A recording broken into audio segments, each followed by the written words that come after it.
On that point of you don't want it to be easy, I've really contended with this idea of struggle and chaos in my life and the role it plays. And once upon a time, I thought I was trying to rid my life of chaos and struggle. I thought that's why I was trying to get rich and get the Ferrari and the blonde. I thought that would create a life free of struggle. But then I looked at some studies and I heard about this thing called gold medal depression, when Olympians come back from the Olympics and they've lost orientation. And then the day when someone offered to buy my company for a nine-figure number, and it filled me with this emptiness and this dread. And I tried to understand the role that struggle would have to play for me to be a fulfilled human being for the rest of my life. Yeah, well, the observation with regard to your company, that's a great observation. I mean, we're built to walk uphill.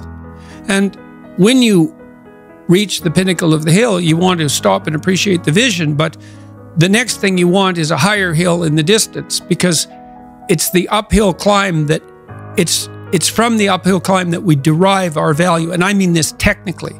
So almost all the positive emotion we feel, especially the emotion that fills us with enthusiasm, and that's to be filled with the Spirit of God, by the way, because that's what enthusiasm means. That's experienced in relationship to a goal. And so in some sense, and this is part of the religious enterprise, you want a goal that you can never attain, right? So you can always move closer to the goal that recedes as you move towards it. You think, well, that's frustrating. It's like Sisyphus pushing the rock uphill.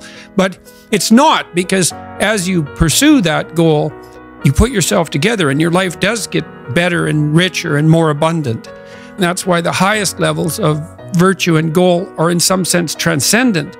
You want them to be above everything you're doing so you can continually move towards something that's more sublime and better.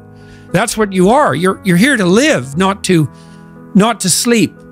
And the problem with the vision of Mai Tais on the beach is that, well, first of all, that's a vision of drug-induced unconsciousness. Second, it's only going to work for about a week. Third, you're going to be a laughingstock in a month and depressed and aimless and goalless.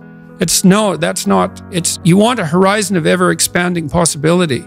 And so it does happen to people because they've staked their soul on the attainment of an instrumental goal. And it can be a pretty high order goal. It was in your case. But then you think, well, now I'm there. Now what? Well, the answer can't be, well, I'm going to live in the lap of luxury and never have to leave the face. What do you want to be? A giant infant with a gold bottle? You never have to do anything but lay in your back and suck. It's like, well, you see the problem with that as a conceptualization.